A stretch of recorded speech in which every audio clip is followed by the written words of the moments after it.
On the morning of December 14th, 1991, a 16-year-old girl with bright red hair rushed out of her front door. She was still wearing her drill team uniform. Her hair was still wrapped in curlers. She didn't stop to fix them. She didn't stop to check the time. She thought she was late.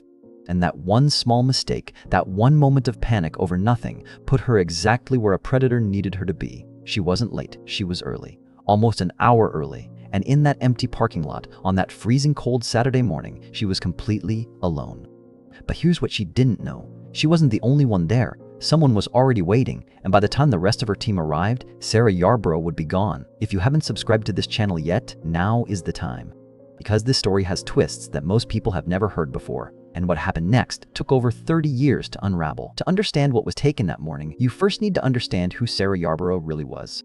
Because she wasn't just a name in a case file. She wasn't just a headline. She was someone's daughter, someone's big sister, someone's best friend. And every single person who knew her said the same thing. Sarah made the people around her better.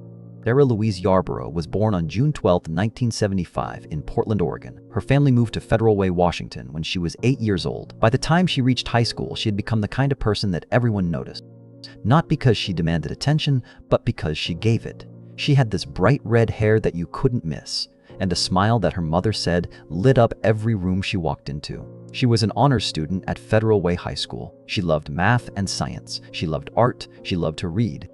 She wasn't the type of girl who was good at just one thing. She was good at everything she tried, and she tried everything. Sarah was a member of her school's drill team. She was active in her church youth group at Bible Baptist Church. She danced with a group called the Safety Kids, a performance team that traveled around encouraging young people to stay away from harmful choices. When she was just 15 years old, that group took her all the way to New Zealand to perform. 15 years old, and she had already seen more of the world than most adults. And she wanted to see more. She told her mother she didn't want to go to a state college. She wanted to go somewhere far away, somewhere she had never been. She wanted to explore. She hadn't fully decided what she wanted to do with her life yet, but she had two ideas. She either wanted to be a museum curator or an engineer, like her father. Her mother always said she was secretly rooting for the museum curator. But more than any of that, more than the grades, the dancing, the traveling, the thing that everyone remembered most about Sarah was how kind she was. She helped her two younger brothers with their homework. She was always the first one to show up when someone needed something. She didn't wait to be asked, she just helped. Her mother, Laura, described her as the delight of her life. She said Sarah was the kind of person who built bridges and brought people together, but in her own quiet way. She didn't need to be the loudest voice in the room. She just needed to be there. And when she was there, everything felt right. Sarah had a motto, two words that she lived by: carpe diem, seize the day. Those two words meant everything to her. They weren't just something she said, they were something she believed in.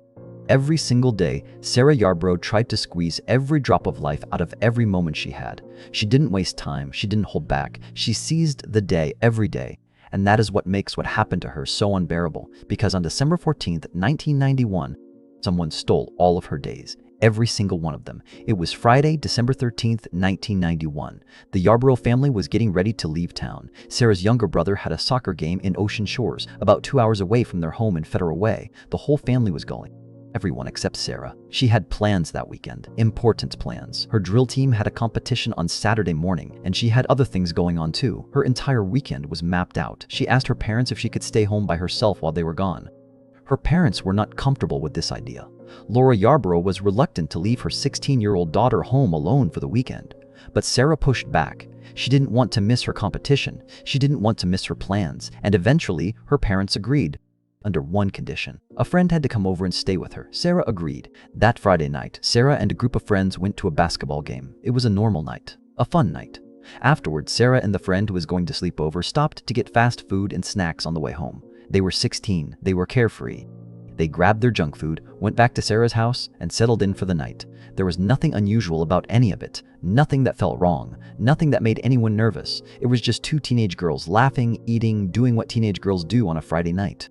There was absolutely nothing at all that would make any of them think that by the next morning, everything would change. Saturday morning came. December 14th. Sarah woke up and immediately panicked. She looked at the clock and thought she was late.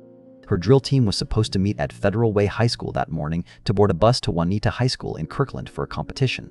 Sarah jumped out of bed. She threw on her drill team uniform. She didn't take the curlers out of her hair. She didn't have time. She said a quick goodbye to her friend and ran out the door. She drove to the school. Her father's car pulled into the back parking lot of Federal Way High School at around 8,001. She parked and then she waited. Because here's the thing, Sarah was wrong about the time.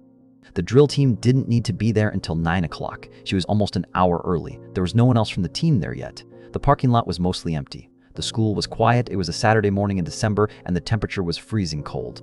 Ice had formed in the puddles overnight. The world was still and silent. Sarah sat in the car with a large container of orange juice she had made that morning, resting on the passenger seat. She was just waiting. 16-year-old girl in her drill team uniform, curlers still in her red hair, sitting alone in an empty parking lot on the coldest morning of the year. And somewhere nearby, someone was watching. What happened next would take 32 years, a revolution in science, and a trail of DNA that stretched all the way back to the 1600s to finally uncover. Because the person who was watching Sarah that morning had done this before.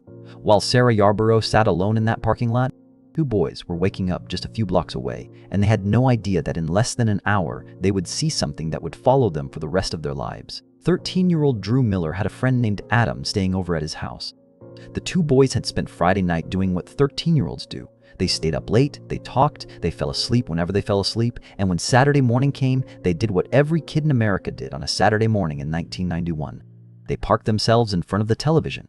They watched cartoons. They ate cereal. The world outside was freezing cold, but inside it was warm and easy and nothing mattered except what was on the screen. It was the kind of morning you don't think twice about. The kind you forget by Monday. But Drew Miller would never forget this one. After a while, the boys decided to head out. They wanted to go skateboarding. Adam lived down the road from Federal Way High School, and there was an Albertsons grocery store nearby with a good parking lot for skating. To get there faster, the boys did what they always did. They hopped the fence at the edge of the school campus and cut straight through the grounds. It was a shortcut they had taken dozens of times before, maybe more. It was routine. It was nothing. The morning air was brutal. It was so cold that the puddles on the ground had frozen solid overnight. As Drew and Adam walked across the campus, they did what any kids would do. They stomped on the ice. They cracked it under their shoes. It sounded like breaking glass. They laughed. They kept moving. Two 13-year-old boys on a Saturday morning stomping ice and heading to go skateboard. That's all it was supposed to be. And then Drew looked up. Ahead of them, maybe 30 or 40 yards away, a man stepped out of the bushes. He just appeared. 1 second, the path ahead was empty. The next second, he was standing there. He came up from a low area near what used to be a dugout, a spot that was surrounded by thick bushes, tall enough to hide a person completely. The man stood up straight and looked right at them. He stared at the two boys, and then, without saying a word, he turned and started walking in the same direction they were heading. Drew felt something twist in his stomach. Something about the man didn't feel right, but he was 13. He didn't know what to do with that feeling, so he did what most people do when something feels wrong, but nothing has technically happened yet. He talked himself out of it. He told himself the guy had probably just been hiding in the bushes to smoke. That's it. That's all it was. Just some guy smoking where no one could see him. Nothing weird, nothing dangerous, but Drew kept watching him. He couldn't stop. Something about the way the man had looked at them. The way he had just stood there staring before turning away, it stuck in Drew's chest like a splinter. He kept his eyes on the man as they continued walking across the campus. Then the boys reached the spot where the man had come from. The bushes, the low area near the dugout. And what they saw there ended their childhood in an instant. A young woman was lying in the dirt. It was clear that she had been tragically harmed. The scene was heartbreaking, showing signs of a violent struggle that no one could have survived. She wasn't moving. Her eyes were open, staring up at the sky, staring up at the two boys who had just stumbled into the worst moment of their lives. She was completely still. There was no breath, no movement, nothing. Drew and Adam froze. Their brains couldn't process what they were looking at. This wasn't something that happened in real life.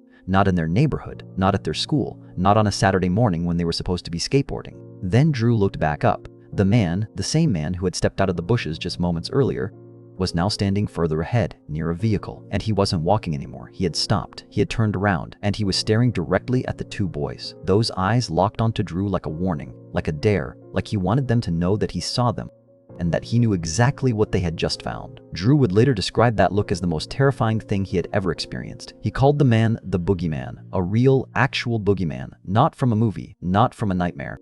Standing right there, in the cold morning light, staring at two 13-year-old boys who had just found a dead girl in the bushes behind their school.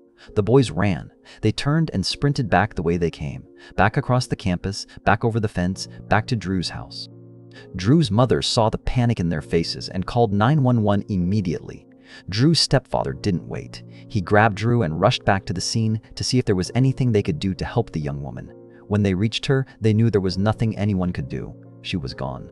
Police arrived within minutes, and when they looked at the clothing near the body, they found a name: Sarah. The girl lying in the dirt behind Federal Way High School was the same girl who had rushed out of her house that morning with curlers in her hair. The same girl who thought she was late. The same girl who just wanted to make it to her drill team competition on time. Her car was still sitting in the parking lot 300 feet away. The engine had long gone cold. On the front passenger seat, a large container of orange juice sat completely untouched, not spilled, not knocked over, just sitting there, exactly where Sarah had placed it that morning, waiting for a girl who would never come back to drink it. There were no signs of a struggle inside the car or anywhere near it. No broken glass, no torn fabric, no marks on the ground around the vehicle. Whatever happened to Sarah, it didn't start at her car. Something or someone had gotten her to leave the safety of her vehicle and walk 100 yards into the bushes. And it happened so quickly, so quietly, that she didn't even have time to knock over a jug of orange juice. But here's the detail that makes this even harder to accept. Drew and Adam were not the first people to see something wrong that morning. Earlier, before the boys had even left Drew's house, a jogger had been running near the tennis courts on the school campus. He looked over and saw a girl lying motionless on the ground. A man was kneeling over her, touching her. The jogger thought they were a couple. He assumed it was just two people together on a Saturday morning, so he kept running. He jogged right past them. He didn't stop. He didn't call anyone. He just kept going. By the time he realized what he had actually seen, it was far too late. Police now had a crime scene.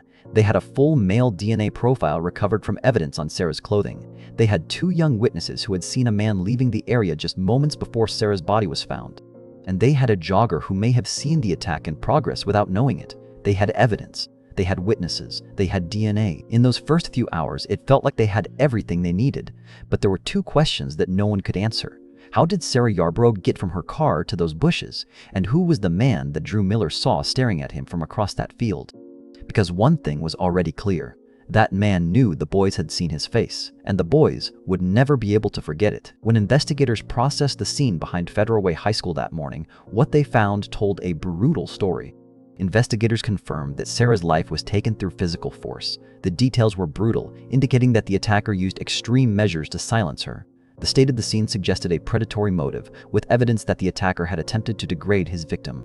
The attack was clearly driven by a desire to harm her in the worst possible way. But here's something important. Sarah had not been fully assaulted in the way investigators initially feared. However, DNA evidence was found on several items of her clothing, and from that evidence, the crime lab was able to develop a full male DNA profile of her attacker. They also found something else. DNA underneath Sarah's fingernails. It matched the DNA found on her clothing, which means Sarah Yarborough did not go quietly. She fought. She scratched at the person doing this to her.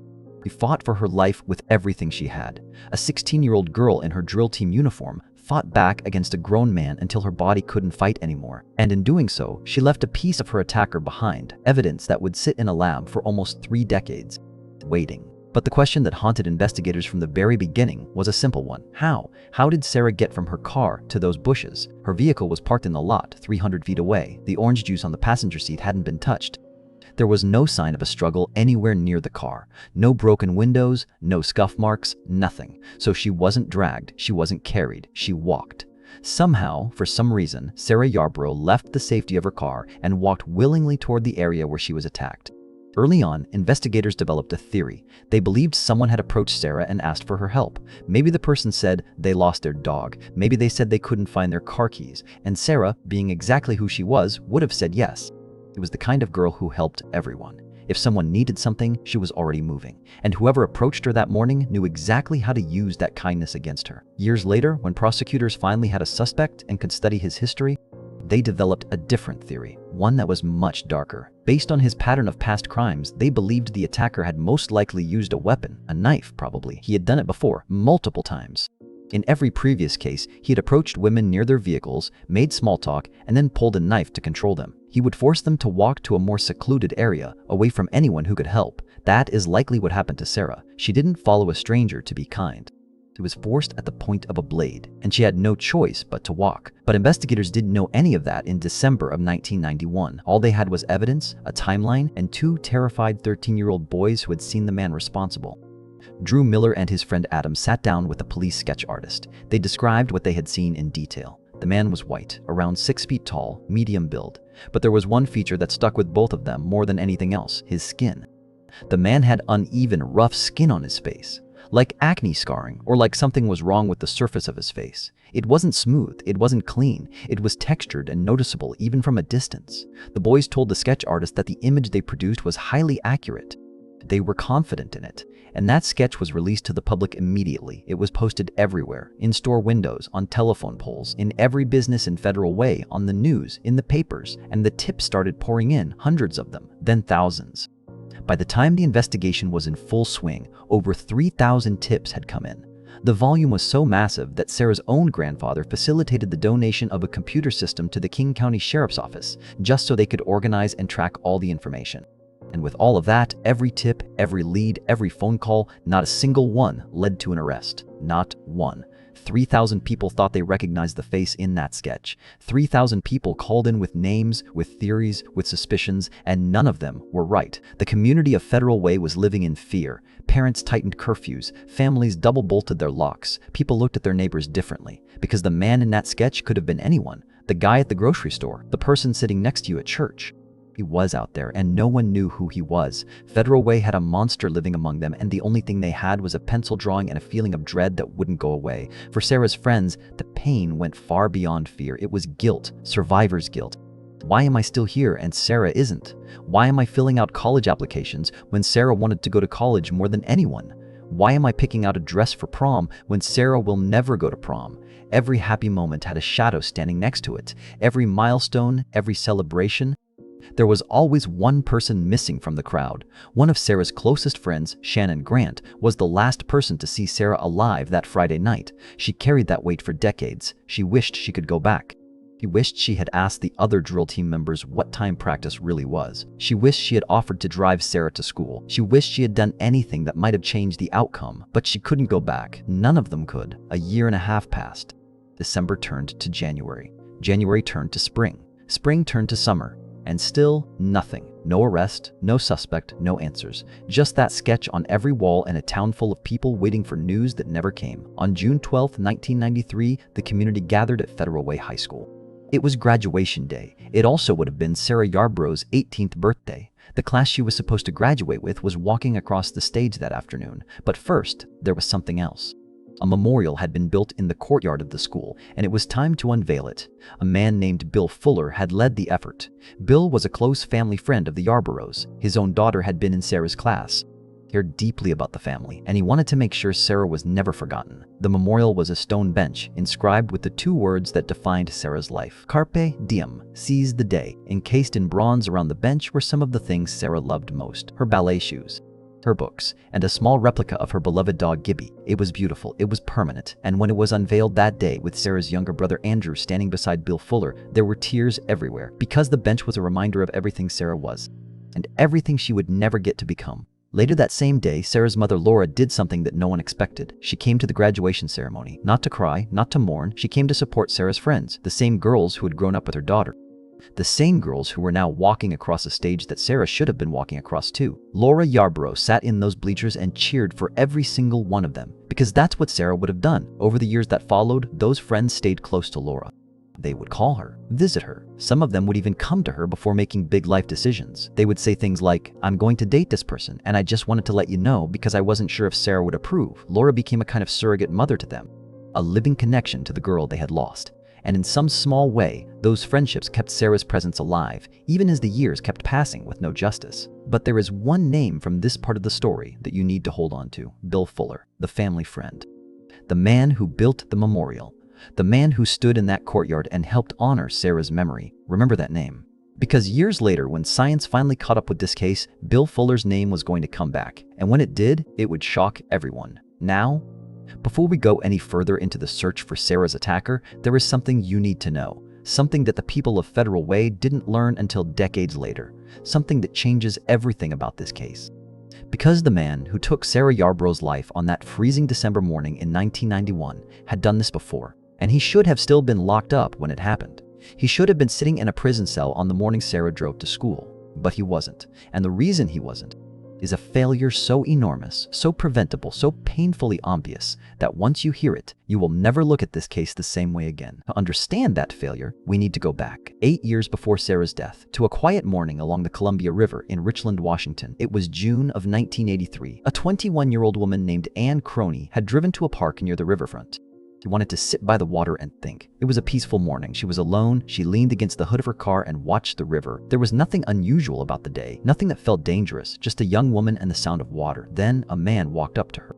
He was young, 19 years old. He seemed normal, friendly actually. He struck up a conversation like it was the most natural thing in the world. He told her his name was Pat Nicholas. He said he had just moved to the area. Anne asked him if he had been water skiing yet, because that was a popular thing to do on the river around there. He smiled and said no, he couldn't swim. They talked for a few minutes. It was small talk, nothing deep, nothing alarming. But then Anne noticed something. His voice started to change. It was getting shaky, unsteady, like something underneath the surface was shifting. She couldn't explain it, but the feeling in her gut changed. She wasn't comfortable anymore. She told him she had to go. She turned toward her car and reached for the door. And that's when she felt the threat of a weapon. A knife. The friendly young man who couldn't swim was now standing behind her with a weapon to her neck. He attempted to force her into a terrifying situation, demanding her compliance while ensuring she couldn't call for help. And then he started walking her away from the car, down toward the riverbank, away from the road, away from anyone who might see them. They were about halfway down the bank when he told her to stop. And in that moment, standing on the edge of the Columbia River with a man who had a knife and every intention of destroying her life, Anne Croney remembered one thing. One single detail from their conversation just minutes earlier. He said he couldn't swim. Anne didn't think. She ran. She sprinted toward the water and dove in. She hit the river and started swimming as hard as she could. She swam with everything she had. She swam for her life. The man stood on the bank. He didn't follow. He couldn't. The water was the one place he couldn't reach her. People at a nearby dock spotted Anne in the river and pulled her out. They called the police. It didn't take long for investigators to identify the man. His name was Patrick Leon Nicholas. He was 19 years old. And here is where this story takes a turn that will make your blood run cold. Patrick Nicholas was no stranger to law enforcement. He had been in trouble before, not for small things, not for petty crimes. He had been convicted as a juvenile for the assault of 2 women and the attempted assault of a 3rd. He was a teenager when those crimes happened. And his pattern was identical every single time. He would approach a woman near her vehicle, he would make small talk to get her comfortable, then he would pull a knife, he would force her to undress, and he would walk her to a more remote area where he could do whatever he wanted without being seen. That was his method. That was who he was. At 19 years old, Patrick Nicholas had already harmed multiple women in the exact same way.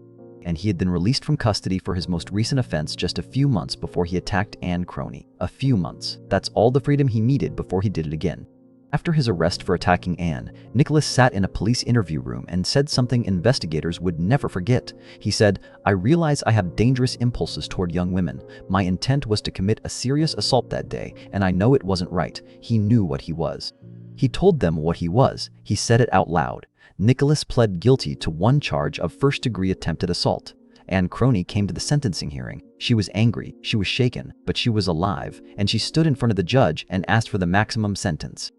The judge agreed. Patrick Nicholas was sentenced to 10 years in prison. 10 years.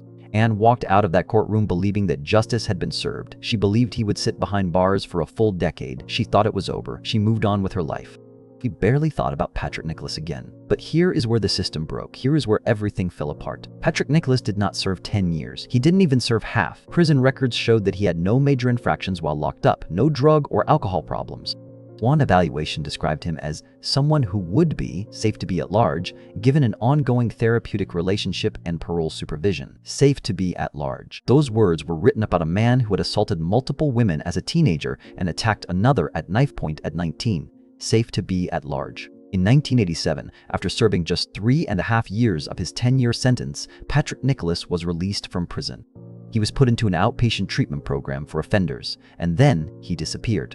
Off the radar, out of the system. No one was watching, no one was tracking, no one was paying attention to where Patrick Nicholas went or what Patrick Nicholas did. Anne Croney didn't know he was out.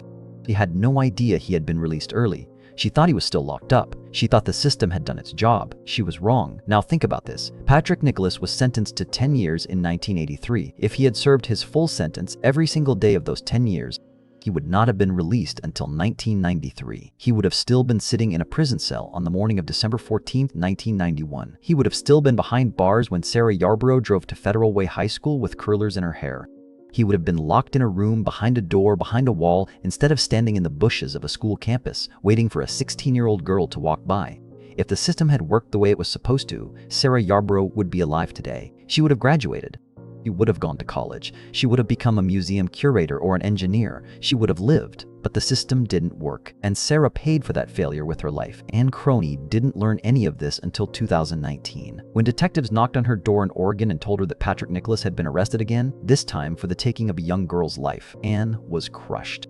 She said something that she had never once considered in all the years since her attack. She said, "It had never occurred to me that what I escaped from was a murderer." The man who held a knife to her throat by the Columbia River in 1983 was the same man who was responsible for taking Sarah Yarborough's life in 1991, and the only reason he was free to do it was because someone decided he was safe to be at large. After his release in 1987, Nicholas vanished into the background of everyday life. No one was looking for him, no one was watching. He moved around, he blended in, and for years, no one had any idea what he was doing or who he was hurting. Until a freezing cold Saturday morning, at a high school parking lot, when a girl with red hair and a bright smile showed up an hour too early. Years passed, and then more years passed. The sketch of the man the boys had seen stayed pinned to bulletin boards and taped to windows across Federal Way. But the face in that drawing never got a name. By the early 2000s, investigators had worked through over 3,000 tips. They had submitted the DNA from Sarah's crime scene to the CODIS database, a national system that stores DNA profiles of convicted offenders, and run it again and again and again. Every time a new profile was added to the system, detectives checked. Every time the technology improved, they resubmitted. And every single time, the result came back the same: no match. It didn't make sense. Investigators had a full male DNA profile from the scene. They knew exactly what this man's genetic fingerprint looked like. But he wasn't in the system anywhere, which meant one of two things. Either he had never committed another crime that required a DNA sample, or he had, and somehow slipped through the cracks. For a man capable of what was done to Sarah Yarborough, the idea that he had never offended again was almost impossible to believe. Something was wrong, something was missing, and detectives knew they had to try a completely different approach. In 2011, 20 years after Sarah's death, a detective named Jim Allen made a phone call that would eventually change everything. He reached out to a woman named Colleen Fitzpatrick. Fitzpatrick ran a company called Identifinders International, and she was doing something that almost no one in law enforcement had ever heard of. She was using consumer DNA databases, the kind that regular people use to explore their ancestry and find distant relatives, to generate investigative leads for unsolved crimes. The field didn't even have a proper name yet. Forensic genetic genealogy was in its absolute infancy. It barely existed, and most law enforcement agencies wanted nothing to do with it. Fitzpatrick herself would later say that police thought she was crazy. She described being almost laughed out of the room when she tried to explain what she could do. But the King County Sheriff's Office was different. They had been working Sarah's case for 2 decades. They had tried everything, and they were desperate. When Fitzpatrick offered to take a look at the DNA from Sarah's crime scene for free, just to see if her methods would work, they said yes. What did they have to lose? What happened next was something no one expected. Fitzpatrick took the DNA profile from the crime scene and compared it to profiles available in public genealogy databases. Specifically, she focused on the Y chromosome, which is passed from father to son generation after generation, virtually unchanged, and she found a match. Not to the killer himself, but to his family line. The Y chromosome from Sarah's crime scene matched a group of people who were all descendants of the same man, a man named Robert Fuller. Robert Fuller had lived in Salem, Massachusetts in the 1630s. His family had come to North America on the Mayflower. This was the first time in history that a cold case had generated investigative leads using consumer DNA databases. Sarah Yarborough's case was making history, even if no one realized it yet. Now, the connection to Robert Fuller meant that Sarah's killer was a direct male descendant of this colonial-era family. The Y chromosome had been passed down from father to son for nearly 400 years, from the 1600s all the way to the man who took Sarah's life in 1991. But Robert Fuller had lived almost 4 centuries ago. He had thousands of descendants alive today. Knowing the family name was a start, but it wasn't enough. It was like knowing the killer lived somewhere on Earth. The pool was still enormous. But then the name Fuller triggered something with detectives, because they already knew a Fuller, Bill Fuller, the Yarborough family's close friend, the man who had built Sarah's memorial bench at Federal Way High School. the man who had stood in that courtyard with Sarah's brother Andrew and unveiled the tribute to her memory. Naturally, this raised immediate questions. Police asked Bill Fuller to provide a DNA sample, and Bill didn't hesitate. Not for a second. He walked in and gave it willingly. He cooperated fully. He had nothing to hide. And when the results came back, his DNA was not a match to the crime scene.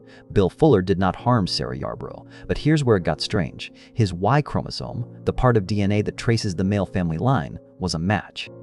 Bill Fuller and Sarah's killer shared the same paternal ancestry. They were both descendants of Robert Fuller from the 1600s. They were paternal cousins, not close cousins, distant ones, too distant to narrow down a suspect. But the connection was real. So now, investigators were in the most bizarre situation imaginable. They knew the killer's family tree going back to the Mayflower. They could trace his bloodline through 4 centuries of American history, but they still didn't know his name. They didn't know his face. They didn't know where he lived. The Fuller family tree branched out in hundreds of directions over hundreds of years, and the killer was hiding somewhere in those branches. Other people with the Fuller surname living in the area were investigated. None of them were tied to Sarah's case. The lead, as promising as it had been, dried up, and the case went cold again. But Colleen Fitzpatrick didn't give up. She kept working, quietly, in the background, year after year, and the technology kept evolving around her. In 2018, something massive happened in the world of forensic genetic genealogy. The Golden State Killer, one of the most notorious criminals in American history, was identified and arrested using the same kind of DNA database comparison that Fitzpatrick had pioneered. That case changed everything. It proved to the world that genetic genealogy wasn't just some fringe idea from a woman that police laughed at. It was real, it worked, and it was going to solve cases that nothing else could. Fitzpatrick's team went back to work on Sarah's case with renewed energy and better tools. The databases had grown. More people had uploaded their DNA profiles to ancestry sites. The pool of potential matches was bigger. The methods were sharper, and this time, they found what they were looking for. In September of 2019, 8 years after Fitzpatrick first started working on this case, her team made a breakthrough. They identified 2 brothers, Edward Nicholas and Patrick Nicholas. Both men were distant cousins of Bill Fuller. Both were descendants of Robert Fuller from Salem, Massachusetts. But their last name wasn't Fuller, it was Nicholas, and the reason for that was simple. Their grandfather had been adopted. He was born into the Fuller bloodline but raised under a different name. The genetic connection was there, but it had been hidden behind a legal name change that happened generations ago. That's why no one had ever found them. The killer's surname didn't match his DNA. He had been invisible the entire time. Now, detectives had 2 possible suspects, 2 brothers. One of them had to be Sarah's killer. They started with Edward Nicholas. Edward was a convicted offender, a registered sex offender. His DNA had been entered into CODIS back in 2005, 14 years earlier. And when they checked his profile against the crime scene DNA, it wasn't a match. Edward Nicholas was not the man who harmed Sarah Yarborough, which left one person, his younger brother, Patrick Leon Nicholas. Patrick Nicholas was not in CODIS, despite everything he had done. The juvenile offenses, the attack on Anne Croney, the conviction for harming a 6-year-old child in 1993, his DNA had never been entered into any criminal database. 3 separate times, the system had failed to capture his profile. 3 chances to stop him. 3 chances missed. Detectives now believed they knew who had been hiding in those bushes at Federal Way High School on the morning of December 14, 1991. But believing wasn't enough. They needed proof. They needed Patrick Nicholas's DNA, and they needed to get it without him knowing. Because if he found out they were looking at him, he could run. He had done it before. After attacking Anne Croney in 1983, he had withdrawn money from his bank account and fled town within hours. He knew how to disappear. So the King County Sheriff's Office put together a plan. A team of undercover detectives was assigned to follow Patrick Nicholas, quietly, carefully, invisibly, and wait for him to leave behind something with his DNA on it. A cup, a napkin, a cigarette, anything. All they needed was one piece of garbage, one discarded item. One moment of carelessness from a man who had avoided detection for 28 years. And Patrick Nicholas had no idea anyone was watching. On September 29, 2019, a team of undercover detectives from the King County Sheriff's Office began following a 55-year-old man through the streets of a small town south of Seattle. They kept their distance, they stayed invisible, and they watched everything he did. The man's name was Patrick Leon Nicholas, and detectives had already built a picture of who he had become. Nicholas was divorced. He lived alone in a rundown building on a large property in Covington, Washington. The place had no working electricity. No one visited him. He had no children, no friends, no connections to anyone. He worked at an auto parts store and took the bus everywhere because he didn't drive. He was a man living on the edges of society. invisible, forgotten, exactly the kind of person who could go 28 years without anyone ever suspecting him of anything. But there was one detail that stopped detectives cold when they discovered it. The bus route that Patrick Nicholas regularly took passed directly by Federal Way High School, the same school where Sarah Yarborough had been found in December of 1991. Back then, Nicholas was 27 years old. He lived 6 miles from the school, and he had access to that campus every single day just by riding the bus. None of that was proof. Detectives knew that. What they needed was his DNA, and they needed to get it without tipping him off. So they waited, they followed, and they watched. Then it happened. Detectives trailed Nicholas to a laundromat near a strip mall in Kent. He went inside to do his laundry. After a while, he stepped outside. He pulled out a cigarette and lit it. He smoked it slowly. Then he lit another one. When he was done, he dropped both cigarette butts on the ground. A paper napkin slipped out of his pocket and fell to the sidewalk next to them. Nicholas didn't pick any of it up. He just walked back inside. The moment he was out of sight, the undercover team moved in. They collected both cigarette butts and the napkin from the sidewalk. 3 items, 3 tiny pieces of garbage that a man had thrown away without thinking twice. They bagged them, sealed them, and rushed them to the Washington State Patrol Crime Lab. And then they waited. For days, the detectives sat with their phones close, knowing that the answer to a 28-year-old mystery was sitting in a lab somewhere being processed. Every hour felt like a week. And then the call came. The DNA on the cigarette butts matched the DNA found on Sarah Yarborough's clothing in 1991. It was a perfect match. The odds of it being anyone other than Patrick Nicholas were 1 in 120 quadrillion. That's a number so large, it's almost meaningless. To put it in perspective, there are only about 8 billion people on Earth. The chances of this DNA belonging to someone else were essentially zero. 28 years of searching, 28 years of dead ends, 3,000 tips that led nowhere.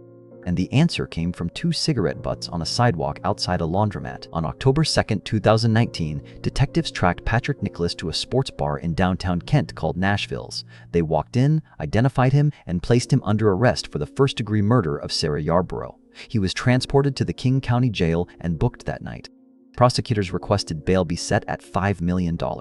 The charging documents described Nicholas as a man whose crime was one of opportunity and extreme violence, and who would always be considered a danger to the community. Then came the interrogation.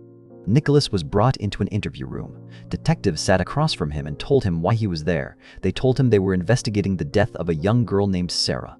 And what happened next sent a chill through every detective in that room. Nicholas didn't react the way an innocent person would. He didn't say he had no idea what they were talking about. He didn't say they had the wrong guy. Instead, he asked a question. He asked what year this happened. What year? As if there were multiple years it could have been. As if there were multiple girls it could have been about. That question hung in the air like smoke, and it made the detectives wonder something terrifying. Were there others? Was Sarah the only one? Or was there more that they didn't know about? Nicholas spoke with detectives for about 90 minutes. He didn't confess. He didn't break down. And then he asked for a lawyer. The interview was over. He shut down completely and never said another word. But the search of his home told its own story.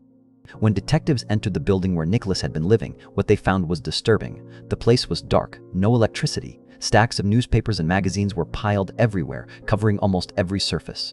It looked like the home of a man who had completely disconnected from normal life. But 2 items stood out from the mess. The first was a newspaper from 1994. It was old and yellowed, and on its front page was an article about the Sarah Yarborough case. He had kept it.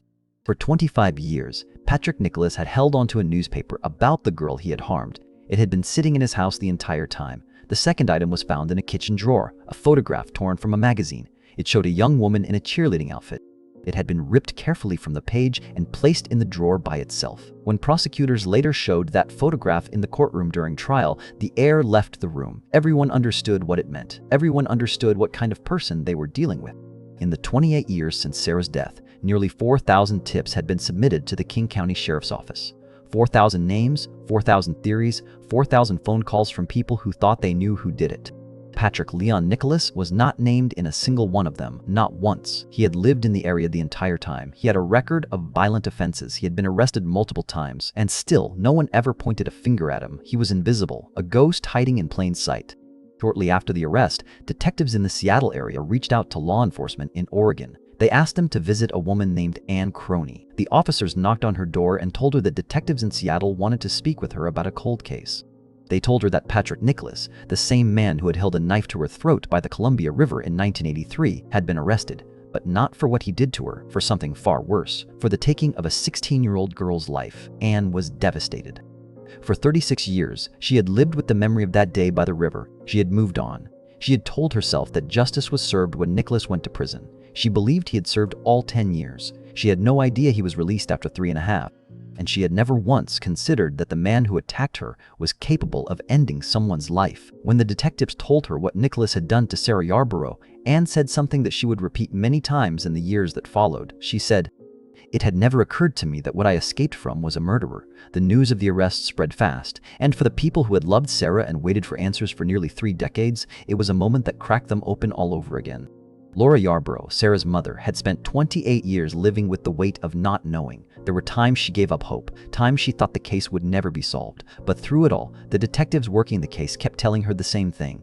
They told her that eventually, technology would catch up, that one day, science would do what traditional investigation couldn't. Laura trusted them, and on the night of October 2nd, 2019, those same detectives were finally able to give her the news she had been waiting almost 3 decades to hear.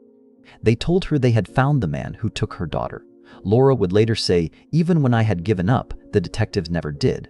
But the arrest was not the end. It was just the beginning of a new fight. Because Patrick Nicholas was not going to admit what he did. He was going to go to trial, and his defense was going to challenge everything: the DNA, the witnesses, the science, and the very technology that had finally put a name to the face in that sketch. The fight for justice was far from over.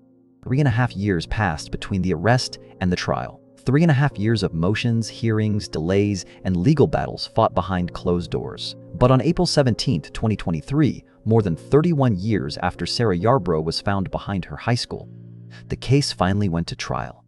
Patrick Leon Nicholas, now 59 years old, walked into the Norm Malling Regional Justice Center in Kent, Washington. He sat down at the defense table. He showed no emotion. He said nothing. And across the courtroom, filling the gallery behind the prosecution, were the people who had waited a lifetime for this moment. Sarah's mother, Laura, her brother Andrew, her childhood friends, Drew Miller, the boy who had found her body when he was 13. They were all there, and they were terrified, not because they doubted the evidence, but because they knew something that the jury did not. Before the trial even started, the judge had made a ruling that hit the prosecution hard. Patrick Nicholas's criminal history, his juvenile convictions, his attack on Anne Crony, his later offense against the child, none of it could be presented to the jury.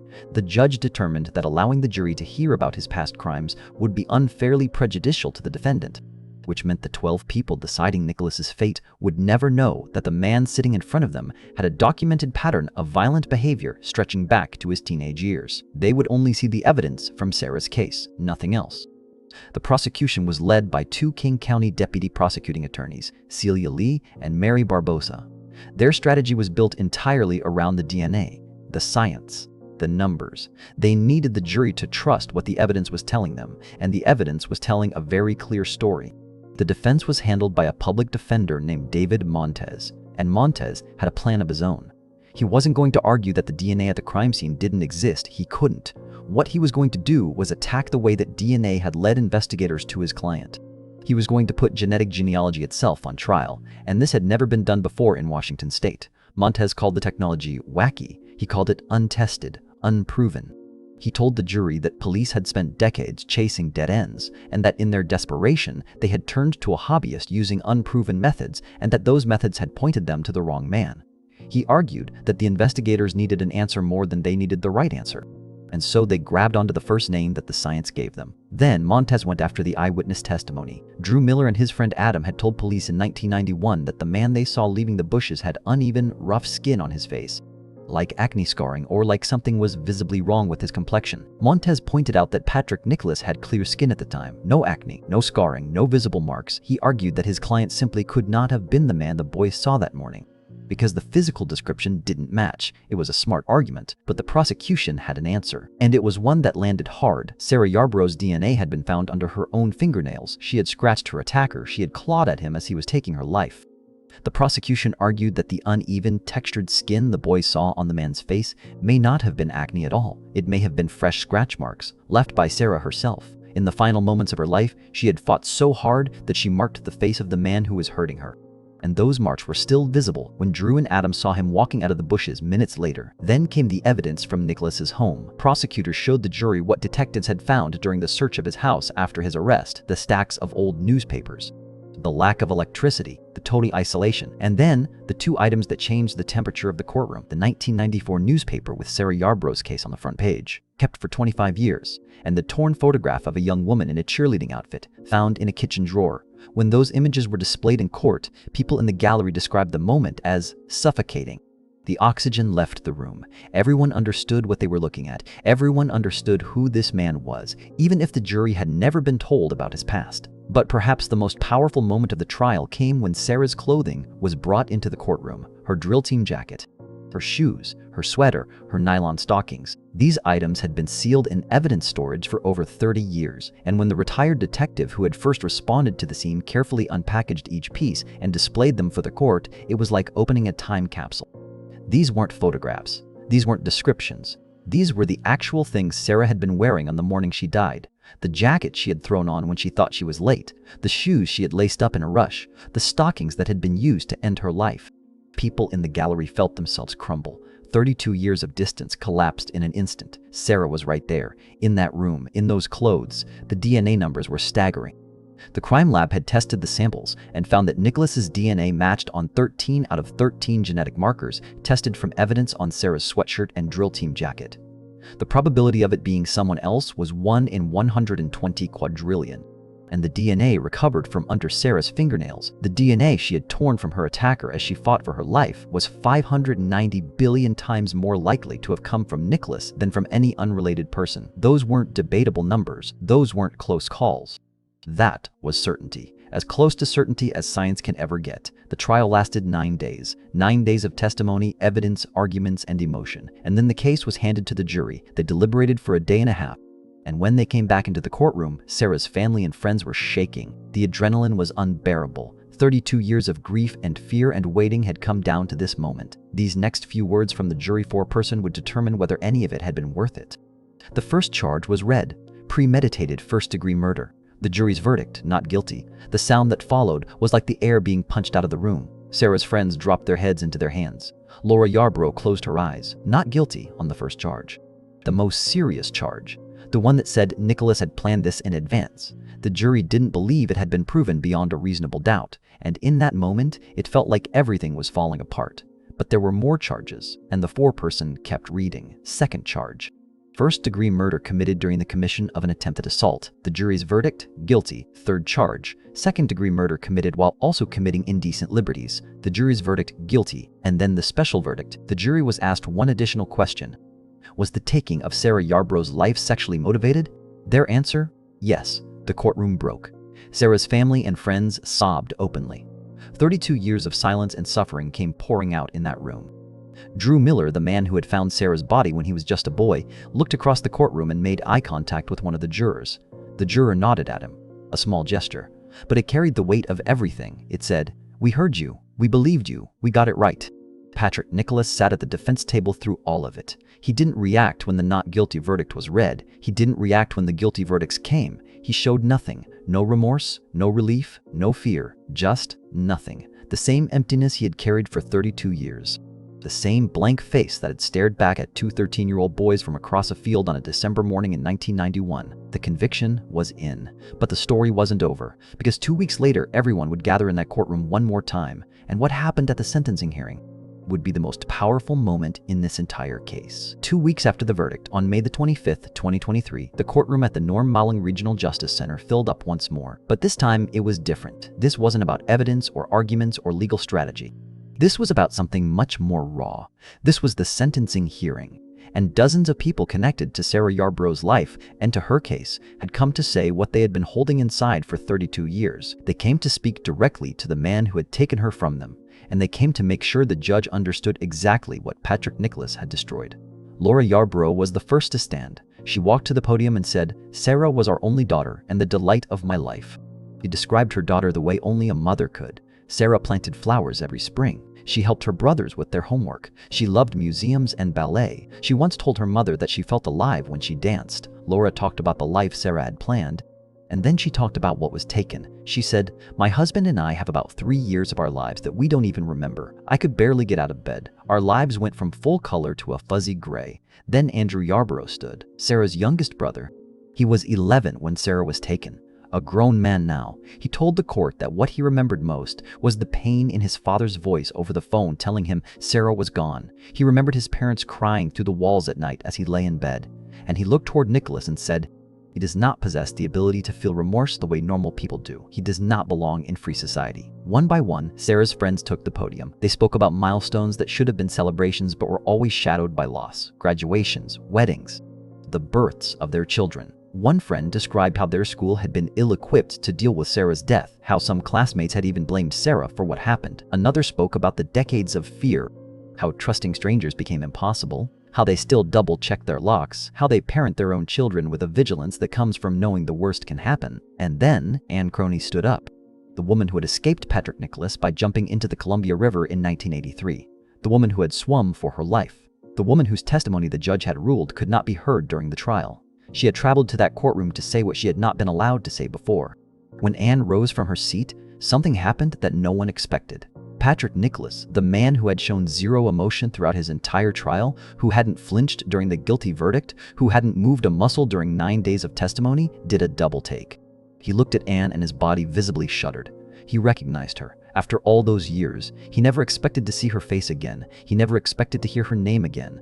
And in that moment, for the first time in the entire case, something cracked behind those empty eyes.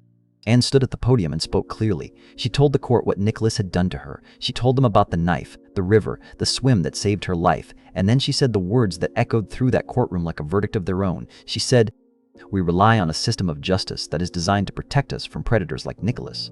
And this system failed me. It failed Sarah, her family, her friends, and countless others. I ask the court to please not make the same mistake." Judge Josephine Wiggs had listened to every word, every statement, every letter that had been submitted. And before she delivered the sentence, she spoke from the bench with a weight that silenced the room. She talked about Sarah. She called her a child. She said, "When I think about this poor child, what she experienced fighting for her life." And as she said it, she brought her fist down on the bench. The impact of that gesture rippled through the gallery. This wasn't just a judge reading a sentence. This was a human being responding to something that offended her to her core.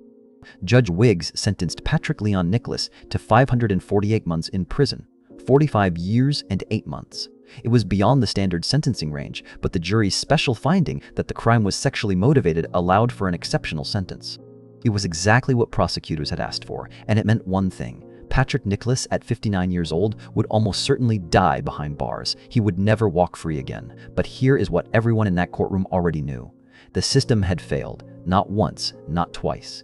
3 separate times, Patrick Nicholas had slipped through the cracks of a system that was supposed to keep people safe. His juvenile convictions happened before CODIS existed, so his DNA was never collected. His 1993 arrest for harming a child should have required a DNA sample under state law, but he was allowed to plead down to a lesser charge that didn't require it. And his brother Edward's DNA had been sitting in CODIS since 2005. If Washington state had allowed familial DNA searches, the way California does, the way New York does, the way Florida and the United Kingdom do, detectives could have compared the crime scene DNA to Edward's profile, seen the family connection, and identified Patrick Nicholas as a suspect in 2005, 14 years before he was actually caught. But Washington doesn't allow familial DNA searches. The legislation doesn't exist. And because of that, Patrick Nicholas remained free for 14 more years. Prosecutors said after the trial that they believed the law should be changed. The Yarborough family agreed. Laura Yarborough said she wanted to know that other parents wouldn't have to wait 30 years for answers. In 2025, Nicholas's appeal was heard by the Washington Court of Appeals. His attorneys argued that the DNA evidence should not have been admitted and that collecting his DNA from a discarded cigarette was unconstitutional. The court rejected both arguments. The conviction was upheld. However, the court ordered a resentencing on the exceptional sentence length due to a technical issue with how the aggravating factors were applied. The conviction itself stands. Patrick Nicholas remains behind bars. Sarah Yarborough's case holds a place in history. It was the first cold case ever to use consumer DNA databases to generate investigative leads.